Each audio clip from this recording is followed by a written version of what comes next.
Brett with Container Sales Group here. One of the biggest challenges our customers have is the 6-inch lip at the edge of the container. So what that creates is a difficulty getting things in and out of the container. We posted a previous video on getting larger equipment such as bobcats and forklifts into the container.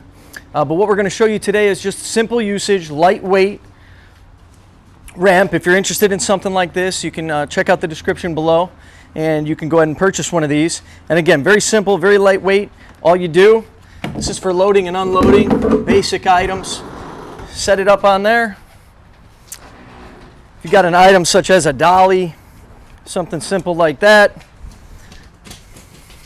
easy moving and unloading, put in place, very simple. So taking on and off, again, perfect application. We're going to continue to put out items like this. We're going to continue to provide more information on shipping containers. If you're interested, click the bell and the subscribe button below. We'll catch you next time.